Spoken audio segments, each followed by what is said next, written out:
Busy day? Yes.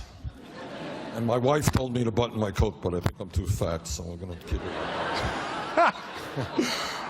I'll do the same then. I'll do the same.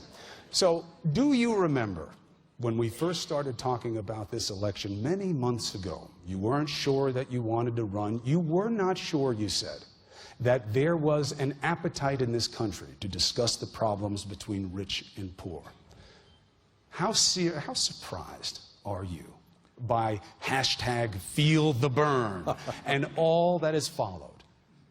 Chris, our message has resonated much faster, much further than I thought it would.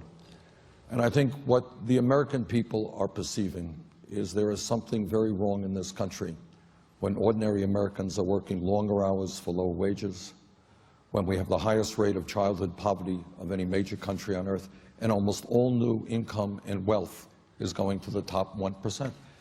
And then on top of that, people see that that rigged economy is sustained by a corrupt, and I use that word advisedly, a corrupt campaign finance system that allows billionaires today to spend as much money as they want through super PACs to elect the candidates of their choice.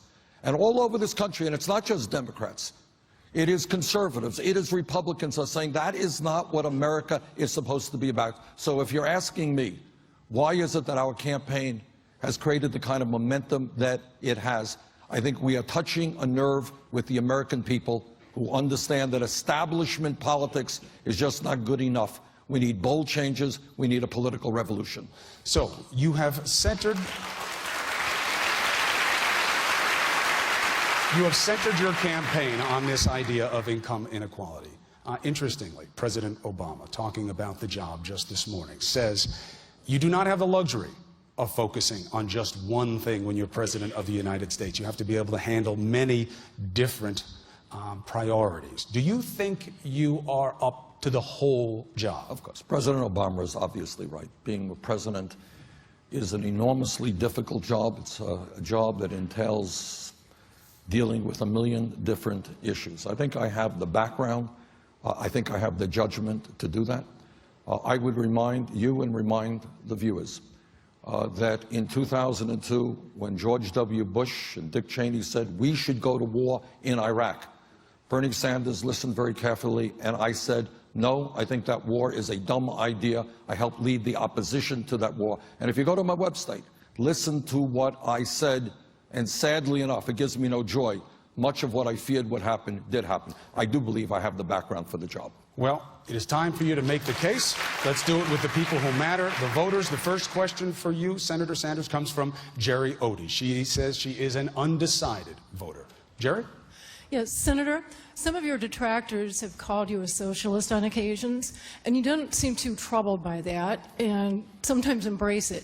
I wondered if you could elaborate on that, and just to show us what the comfort level you have, your definition of it, so that it doesn't concern the rest of us citizens. Well, what democratic socialism means, to me, is that economic rights, the right for economic security, should exist in the United States of America. It means to me that there's something wrong when we have millions of senior citizens today trying to get by on $11,000, $12,000 a year Social Security. It means there's something wrong when the rich get richer and almost everybody else gets poor. It means there is something wrong, and government should play a role in making sure that all of our kids, regardless of their income, are able to get a higher education, which is why I'm calling for free tuition at public colleges and universities, and why we have to deal with this horrendous level of student debt that people are having.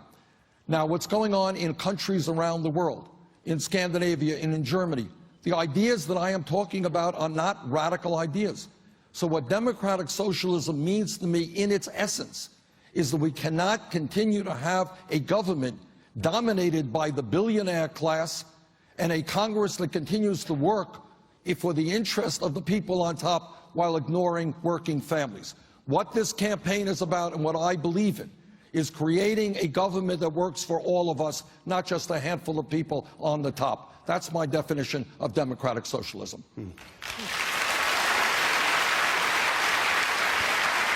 Next question, Renee Seagren. She's a nurse. She says she's undecided. She sees how health care plays out every day. She has a concern for you. Please, Renee. Senator Sanders, you have branded your program, your single-payer health program, as Medicare for All. And Medicare has a reputation of having some problems. Let me cite one example. A man in our clinic went into the donut hole in September and could not afford the $1,200 a month it would cost him for insulin. So he had to decrease his dose to make his insulin stretch. So why do you think that people would support your Medicare for All program? Well, I think people will support my Medicare for All program because the United States today is the only major country on earth that doesn't guarantee health care to all people as a right.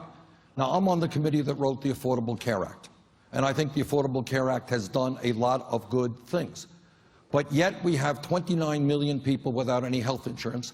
Your point is there are seniors today, and I meet them every day, who cannot afford the outrageously high cost of prescription drugs because in America, everybody should know this. We pay by far the highest prices in the world for prescription drugs.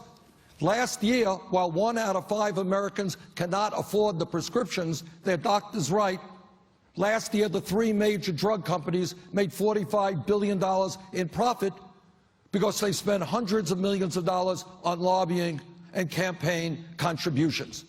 So I believe we should join the rest of the world. I believe as a principle, everybody should be entitled to health care as a right, comprehensive health care. And by the way, if we move toward a Medicare for all, not only do we cover the needs of all people, including that gentleman, we will save middle-class people thousands of dollars a year on their health care bills because now we pay, by far, per capita, much, much more than any other country on earth. It is time, in my view, for us to have the courage to take on the insurance companies, take on the drug companies, and provide health care to all people at an affordable cost. The criticism is to pay for this, what you're really asking for is one of the biggest tax hikes in history. And that is the criticism. But, Chris, that is an unfair criticism for the following reason. If you are paying now $10,000 a year to a private health insurance company, and I say to you, hypothetically, you're going to pay $5,000 more in taxes, or actually less than that, but you're not going to pay any more private health insurance, are you going to be complaining about the fact that I've saved you $5,000 in your total bills? So it's demagogic to say, oh, you're paying more in taxes. Let's also talk about we are going to eliminate private health insurance premiums and payments, not only for individuals, but for businesses as well. Again, we are the only country on earth that allows private insurance companies to rip us off. We spend 3 times more than the British, 50% more than the French. We can do better than we're doing right now. But just to be clear, you are going to raise taxes to do this. Yes, we will raise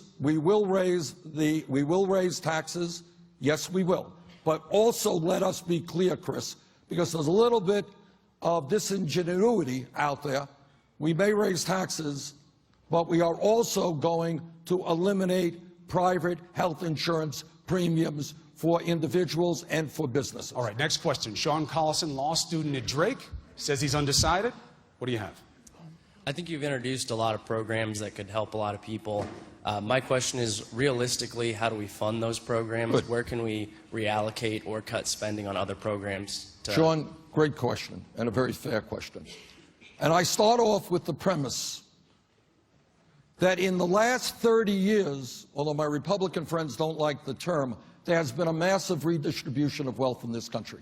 It's gone from working families, trillions of dollars, to the top 1/10 of 1%. So yes, what this campaign is about is to say to profitable corporations who in some years don't pay a nickel in taxes, to the wealthiest people in this country who sometimes have an effective tax rate lower than truck drivers or nurses, yeah, you are going to start paying your fair share of taxes. Now, how am I going to pay to make certain that public colleges and universities are tuition-free and we substantially lower interest rates on student debt? I pay for that because we're going to ask Wall Street to pay a tax on speculation. We are also believing, I believe, that after the working families of this country bailed out Wall Street, maybe it's their time to help the middle class of this country. Now, I believe that we have an infrastructure that is crumbling. That's roads, bridges, rail, airports, levees, dams. We all know what's happening in Flint, Michigan, water systems, wastewater plants. I believe that if we end this absurdity of allowing corporations who make billions of dollars a year in profits to stash their money in the Cayman Islands, Bermuda, and other tax havens, we eliminate that, we're going to bring $100 billion into the Treasury. That money goes into rebuilding our infrastructure, creating 13 million jobs in 5 years with $1 trillion investment. I have paid for all of our proposals. Right. Senator? Then the pushback becomes how you pay. Now, in this room, you're preaching to the converted somewhat, right? These are presumptively Democrats. But you will hear people say that your paying for it is actually punitive. You're going to punish people who make money. You're going to punish the financial district. You're going to punish and wind up changing the idea of an open and free economy because you're going to punish them for speculating, which means they won't speculate as much, which means you won't get as much activity. And if you do a checklist of how you pay for everything, what you're doing is amassing the biggest government ever. After President Clinton said the era of big government was over, seems like Bernie Sanders is saying, not only if it's over, I'm going to do it bigger than ever. All right, we got to put what I am doing in context. And here's the context. Today in America, we have more income and wealth inequality than we have had since 1928. There has, Chris, been a massive transfer of wealth. I'm talking about trillions of dollars from the pockets of working families into the hands of the top 0.1%. That's a fact. So if you are telling me that at a time when Wall Street's recklessness, greed, and illegal behavior brought this country to its knees, that I am going to say to them that they're going to have to start paying their fair share of taxes, fine. If that's the criticism, I accept it. I demand that Wall Street start paying its fair share of taxes. Second of all. And what about the idea that you're bringing back the era of big government and making it bigger than ever? Again, I believe, and Iowa has played a very interesting role in the fight for public education. And for 100+ years, what we have believed public education to be is up to the 12th grade. Free public education up to the 12th grade. Guess what? The world has changed. A college degree today is the equivalent of what a high school degree was 50 years ago. People want to criticize me, fine. I believe that every kid in this country who has the ability and the desire should be able to get a higher education regardless of the income of his family. And I will pay for that through a tax on Wall Street speculation. They don't criticize the goal. They criticize the method of how you achieve it. Give me a yes or no on that. Is the era of big government back with President Sanders? The era of protecting the middle class and working families is certainly something that I will make happen. I believe, for example, that when my Republican colleagues talk about cutting Social Security, I say that when you're living on $12,000 a year Social Security, no, we shouldn't cut it. We should expand Social Security.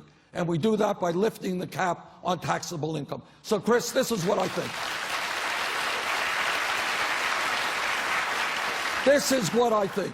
When we live in a nation of so much income and wealth inequality, where the top 0.1% owns as much wealth as the bottom 90%, when the 20 wealthiest people own more wealth than the bottom half of America, that is not, to me, what the American economy should be about. So yes, people want to criticize me, okay, I will take on the greed of corporate America and the greed of Wall Street and fight to protect the middle class. Next question, Ron Edwards says he's undecided. Ron, what's your question for the senator? Senator, given the ongoing gridlock in Washington and the continuing Republican resistance toward President Obama's initiatives and the likelihood that Republicans will win control over at least one House of Congress, as president, what specifically will you do to overcome the resistance, cure the gridlock, and garner the necessary support to implement your initiatives and actually get something done in Washington? Great question. Let me answer it, if I might, in two ways. I am probably the most progressive member in the U.S. Senate.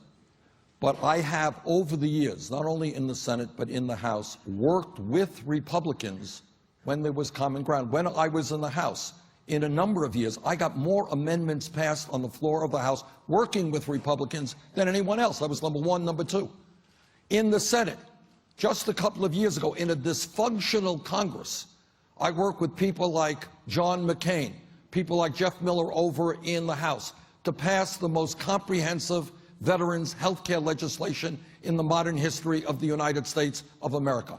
I have worked with Republicans when there is common ground throughout my career. But this is what I also want to say. In my view, you have a Congress today that is much more worried about protecting the interests of the wealthy and the powerful and making sure they get campaign contributions from the wealthy and the powerful.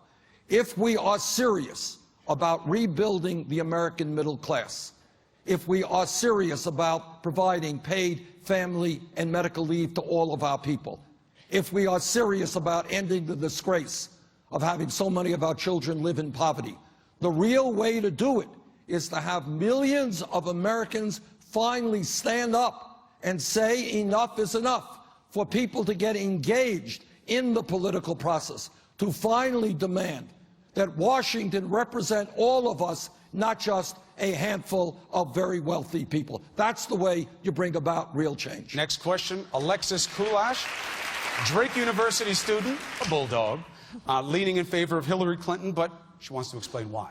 Give me a shot here, Alexis.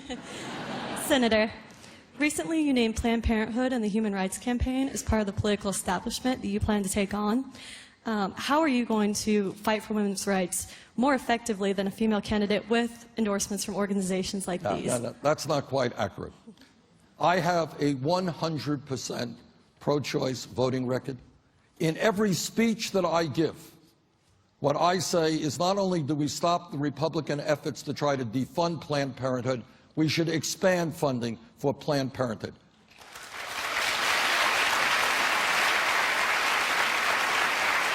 Now, what I said on a television program, and I did not say it well, is that sometimes the base of an organization looks at the world a little bit differently than the leadership.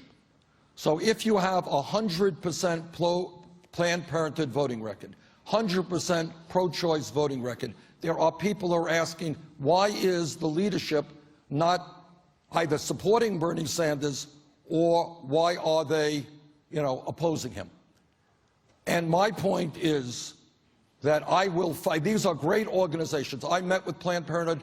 They do a fantastic job, not only in defending women's rights in general, but talking about sexuality in America. They are a fantastic organization. Count me in as somebody who strongly supports them. So this was simply a question of endorsement policy, not whether or not I strongly support these organizations.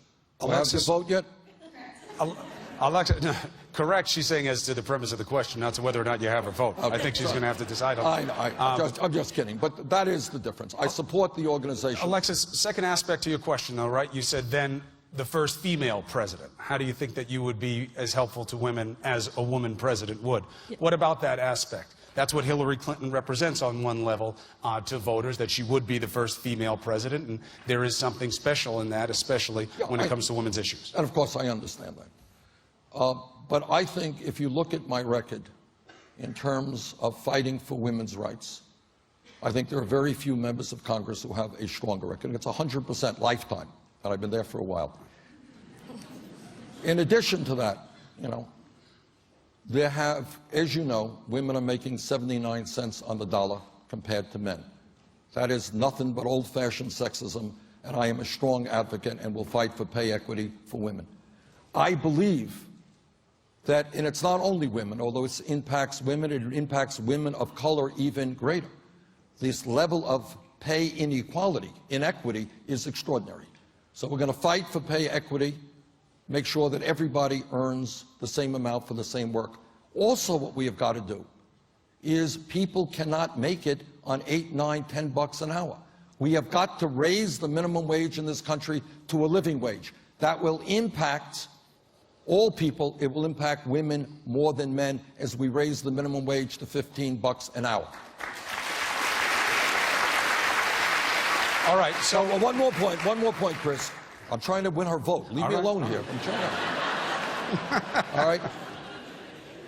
Hillary Clinton and I have a disagreement on a very important issue that impacts everybody, but especially women. I believe that we should expand Social Security benefits by lifting the cap on taxable income. That will help millions of low-income seniors, especially women. Ask Hillary Clinton if she's prepared to lift the cap on taxable income. All right, Alexis, I want to put you a little bit on the spot. Now that you heard the answer, what do you think now? And he looks like that even when he's happy, so don't worry about his particular reaction. So, after the answer, where are you? Same place, open-minded? What do you got? It definitely means I'm going to have some hard thinking to do in the next week, but it reassures me, and it was a good plan to speak about. Thank you. Thank you very much. Take progress where you find it. All right, we'll give Alexis some time to think. The rest of you as well. We have more questions for Senator Sanders and his final pitch to these Iowa voters when we come back. Stay with us. Des Moines, Iowa. We're here with Senator Bernie Sanders. We've been talking about the issues. You were working on a young woman there, trying to get her vote. I have another woman I think you got some work left to do on. Her name is Secretary Clinton. She has an ad out now. You both put out big ads. I know how you feel about yours. Let's take a look at Secretary Clinton's ad and get your take on it, Senator, right here in this. The world a president has to grapple with.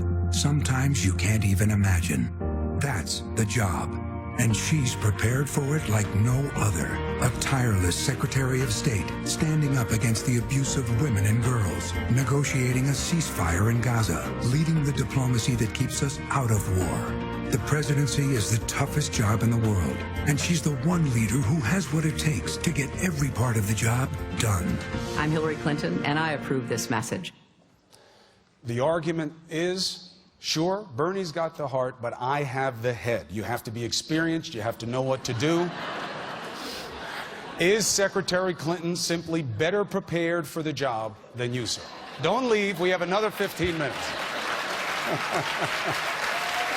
No, this calls for a standing up response. Okay. That's all.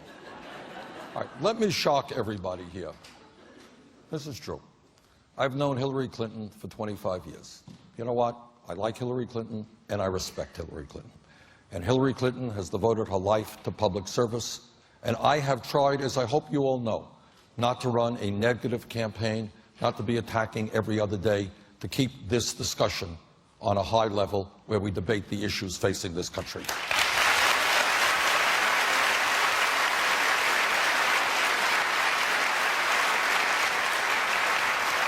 And by the way, with a few exceptions, we're doing a lot better than the Republicans in that regard.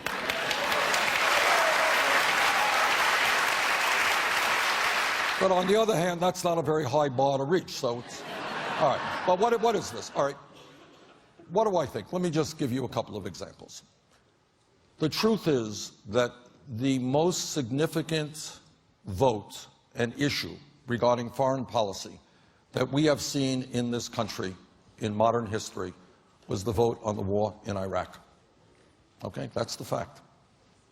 I voted against the war in Iraq, and if you go to my website, listen to the speech that I gave when I was in the House in 2002, saying, yeah, it's easy to get rid of a dictator like Saddam Hussein, but there's going to be a political vacuum, there will be instability, and it gives me no pleasure to tell you that much of what I feared, in fact, happened. Hillary Clinton voted for the war in Iraq. All right. In terms of Wall Street, I fought against deregulation, led the opposition to doing away with the Glass-Steagall legislation. Unfortunately, my side lost. Wall Street became deregulated. The rest is history. Wall Street has operated in a very significant way, in a fraudulent way. And obviously, their greed and recklessness helped destroy our economy and create the worst recession since the Great Depression. I led the effort against Wall Street deregulation. See where Hillary Clinton was on this issue. In terms of climate change, which everybody here knows, and apparently everybody in the world knows except Republican candidates for president, is one of the great environmental crises facing this nation. On day one, I said the Keystone Pipeline is a dumb idea. Senator? Okay. I think the Bakken Pipeline and pipelines in Vermont and New Hampshire are dumb ideas. We got to break our dependence on fossil fuel. Why did it take Hillary Clinton such a long time before she came into opposition to the Keystone Pipeline? Trade policy. I have understood from day one that our trade policies have cost us NAFTA, CAFTA, PNTR with China, millions of decent-paying jobs. I didn't have to think hard about opposing the Trans-Pacific Partnership. Took Hillary Clinton a long time to come on board that. So, in other words, yeah, I do think I have the background and the judgment to take this very, very difficult job of being President of the United States. one point of pushback. We know we're in the final stretch here. Intensity gets higher when you're in the final stretch like we are right now. Yes. But on January 19th, you were talking about Secretary Clinton's experience argument, and you referred to Dick Cheney. You said he had a lot of experience, too. Right. Now, referring to Dick Cheney when talking about Hillary Clinton, not exactly the most highbrow way to conduct the election, some might suggest. My only point was, look, Secretary Clinton was Secretary of State of this country for 4 years. That is a lot of experience. There's no debate about that. I was not Secretary of State. But experience is important, but judgment is also important. And my own point was, in talking about Dick Cheney, he had a lot of experience too. His policies with regard to foreign affairs was an absolute disaster. So experience is important, but it is not the only thing. And I would urge people to check out my views on foreign policy, how we deal with ISIS, and I think they will make a lot of sense to the people of Iowa and the people of our country. Let's get a question. Carrie Crawford says she's undecided, mother of 3 grown kids. What is your question? Hello, Senator Sanders. In light of the recent mass shootings, I'm interested to know how you're going to make inroads with the powerful gun lobby to establish more effective gun control legislation. And the second part of my question is, how will you support easier access to mental health care in clinics? Good. All right, excellent questions. Now, I have been attacked, and in fact, this is an issue that Hillary Clinton has, focused on, and that's politics, and that's fine. Although some of you might recall that back in 2007, when she was running against Barack Obama, she also focused on that issue, but she thought that Obama was too strong on gun issues. And you may remember him referring to her as Annie Oakley. All right? Today, Hillary Clinton is running a lot of advertisements on gun issues. Interestingly enough, she's running most of them in New Hampshire, where she thinks it'll work, not running so many of them in rural Iowa. Well, you can form your own judgment as to why that is the case. But to answer your question, in 1988, I ran for Vermont's lone seat in the U.S. House of Representatives. I ran as an independent against a Democrat or Republican. The gun lobbies said, vote for either the Democrat or Republican, don't vote for Bernie Sanders. This is 1988, because Bernie thinks that we should not be selling military-style assault weapons in the United States of America. Back in 1988, I lost that election by 3 percentage points. I cannot tell you that that was the only reason, but I had the gun groups working against me back then. Since then, I have supported instant background checks, the expansion of instant background checks, because I believe our job, if we're going to end these horrific mass murders, or at least have some impact in lessening the occurrence of them, we have got to do our best to make sure that guns do not get into the hands of people who should not have them, criminals, people with mental instability. I believe, as President Obama does, that we've got to deal with this gun control loophole, and that's what he's working on now with his executive order. People should not be able to circumvent the instant background check through the gun show or through the internet. I believe that we should make a federal crime of the so-called straw man situation where people are buying guns legally, going through the instant background check, and then selling them to criminals. Senator, address your shift on the issue regarding manufacturers and their liability. Just to remind you guys, tell them where you were first and then what you just said recently. I voted for the bill. And the reason I voted for the bill is you got a bill which has a number of elements in it. Among other things, it has a section which says we should not be selling ammunition which will pierce policemen's armor and protection. I think that's the right thing. It had a section in it which said that we want to have safety locks for children on guns. That makes sense to me. It also had a provision in it which says the following, and people may disagree with me, this is my view, is that if you are a small gun shop in Vermont and I legally sell you a weapon, okay, you go out, buy that gun legally, and then you go out and kill somebody.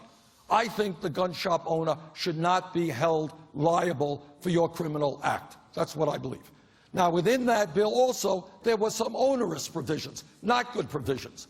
What happens if a gun manufacturer is selling a whole lot of guns into an area, far more guns than that area can consume? And what happens if that gun owner, that gun manufacturer, should know that those guns are going into criminal hands? Should that gun manufacturer be held liable? Yes, he should. So I am willing now to look at that legislation, maintain what was good in it, get rid of what is bad in it. But isn't that kind of having it both ways? Like either they have liability as a manufacturer or they don't.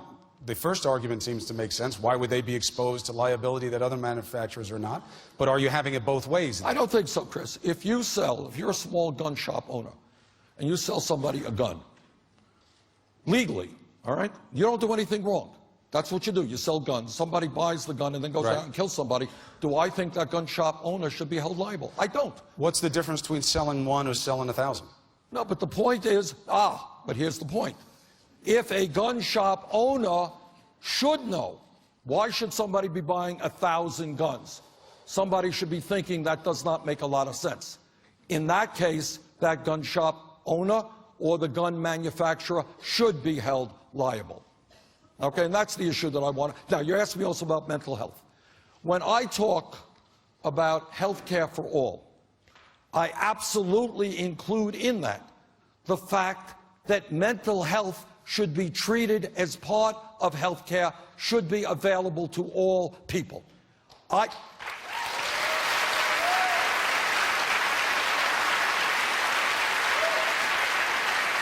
get calls. I have gotten calls in my office, and I'm sure other senators have as well. This is the call. Somebody calls us up and said, I am very worried about my brother.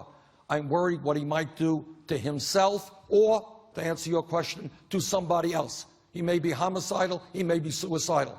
We have searched desperately to find health care, mental health treatment for him. We cannot find mental health treatment which is affordable, which is accessible.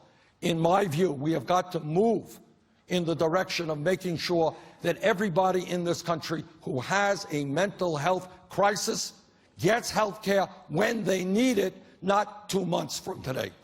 Carrie, how do you feel about the answer? I like the answer. That's sufficient. Thank you very much. All right. Have a seat, Senator. I'm tired following you around there in one place. If you followed me around today, you'd be a lot more tired. CNN today, your brother was on. Your brother was on CNN today. Yeah. Gave a great interview. He says that back in the day, you were a great athlete.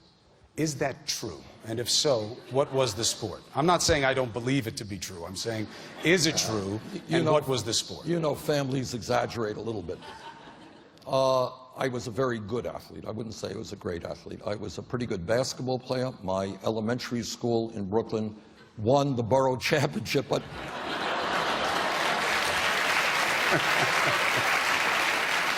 hardly worth mentioning, but we did, yes. And yes, I did take third place in the New York City indoor 1 mile race. Okay, well, you know, I was a very good long distance runner. I would say not a great runner, but I was captain of my track team, won a number of cross country meets, and certainly won a whole lot of races. So good, very good, not great. Right. Now, this is what they call a bait and switch. I don't really care about your athletic record. If you were elected president, you're 75 now, you would be the... 74. You were 74, going on 75. You're close to 75. I'm going on 75, so are you. You're going to be 75. That's true, that's true. You would be the oldest person elected president. You have medical records, you say you're going to release them. Yeah. Should you release them to be fair to the voters of Iowa before they vote? They're sitting, where are they, Jane? They're on our table right now? All right, we will release them. That's my wife. Yes, of course we'll release them. You're going to do it before Iowa? Yes, sure. And you know, I am, you know, if there's wood here, I would knock on it. My head's close enough. All right. I have been blessed with good health and good endurance, and there's nothing in the medical records that is going to surprise anybody, and we will get them out as soon as possible. All right, thank you for clarifying that. Something else your brother said. He got emotional. He was saying, boy, would our parents be proud of the success that Bernie has had. You have to think about that as well. When you think about why you're doing this and what it means, what does it mean to you about what your parents would think if they saw you now? That they wouldn't believe it. I mean, we grew up, my dad came from Poland at the age of 17 without a nickel in his pocket, couldn't speak English, and he never made a whole lot of money. And my brother and I, and mom and dad, grew up in a 3.5-room, rent-controlled apartment in Brooklyn, New York. And we never had a whole lot of money. And if you ask me, you know, Chris, this would be so unimaginable. The fact that I'm a United States Senator would have been beyond really anything that they would have thought possible. The fact that I am running for President of the United States, you know, I do think about it. And, you know, I think they're very proud. But it's certainly something that I don't think they ever believed would have happened. You got 30 seconds. Tell the voters of Iowa what you want them to know. Look, Hillary Clinton is a very good person. Martin O'Malley is a very decent guy. So I'm not, you know, this is not a personal stuff.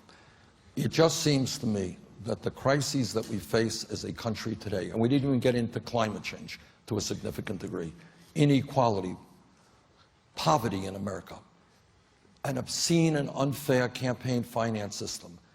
These problems are so serious that we have got to go beyond establishment politics and establishment economics. In my view, we need a political revolution where millions of people stand up and say, you know what, that great government of ours belongs to all of us, not just the few.